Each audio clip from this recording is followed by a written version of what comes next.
4 centuries, Baghdad was more than a city.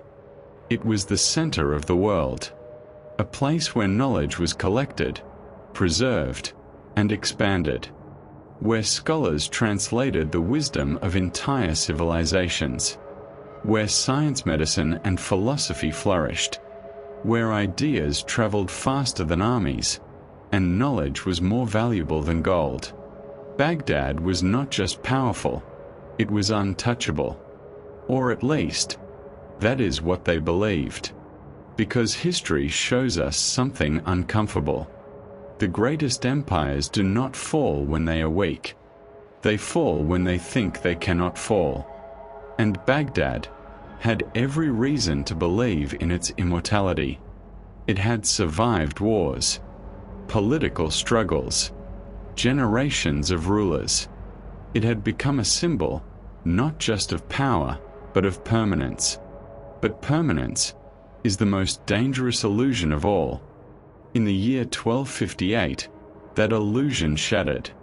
An army approached from the east, disciplined, relentless, and unstoppable.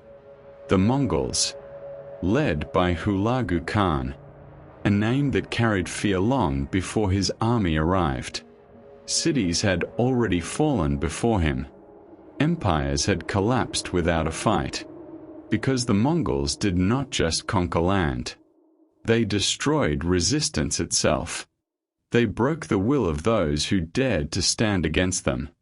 And now they stood before Baghdad, the jewel of the Abbasid world, a city that had never imagined its own end. Inside the city, life continued as if nothing would happen. Markets were open. Scholars debated. Children played in the streets. The illusion of safety remained intact, because sometimes denial feels safer than truth. But behind palace walls, something was wrong. The Caliph, Al-Musta'sim, a ruler untested by true crisis, faced a decision that would define history: submit or resist, negotiate or prepare for war. But hesitation can be more dangerous than either choice, because time is the one resource no empire can afford to waste. Warnings were ignored, preparations were delayed, and confidence replaced strategy. At his side stood a controversial figure, al-Alqami, a man whose name would later be surrounded by accusations. Some claimed he weakened the army. Others argued he sought to avoid destruction through diplomacy. The truth remains debated. But what history agrees on is that Baghdad was not ready. When the Mongols began their siege, it was precise, merciless. They surrounded the city, cutting off supplies. Starvation began to creep into the streets. Fear replaced routine, and hope started to disappear. They built siege engines with terrifying efficiency, machines designed not just to break walls, but to break spirits. And then they attacked. The walls that once symbolized strength began to fail. The army that should have defended the city faltered. Morale collapsed. Coordination disappeared. And slowly, resistance turned into panic. What followed was not a heroic last stand. It was something far more tragic. A realization that came too late. In just days, the defenses were gone. The Mongols entered Baghdad. And then, everything changed. What had been one of the greatest cities in human history became a place of destruction. 4 days, violence consumed the streets. Buildings burned. Voices disappeared. And silence took their place. And one of the greatest tragedies in intellectual history unfolded. Libraries, containing centuries of knowledge, were destroyed.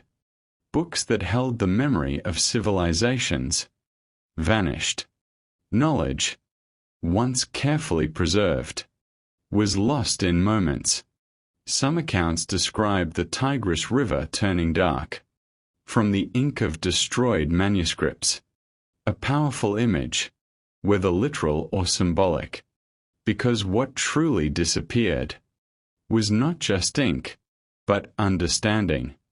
At the center of it all, the Caliph was captured, the symbol of an empire that had lasted for centuries, reduced to a prisoner, and with him, the Abbasid Caliphate effectively ended. But here is the question that still divides historians. Was Baghdad destroyed by the Mongols alone? Or was its fall inevitable? Because history is rarely simple.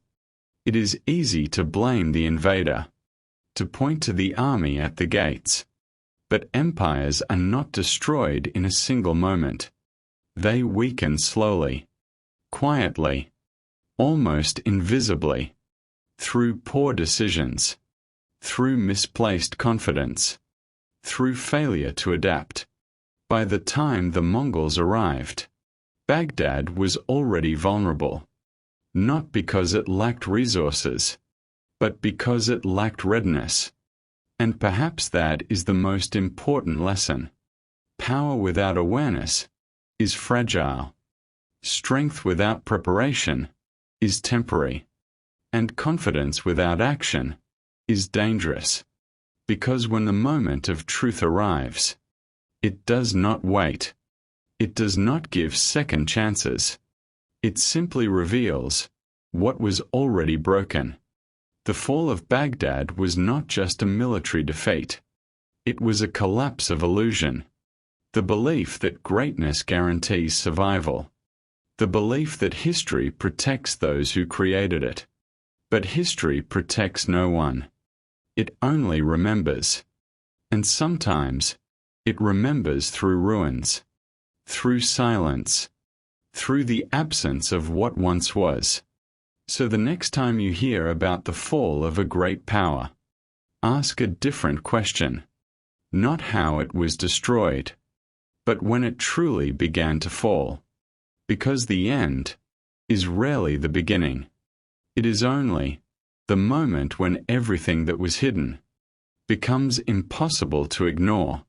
Are never as simple as they seem, and the truth is always hidden beneath the surface.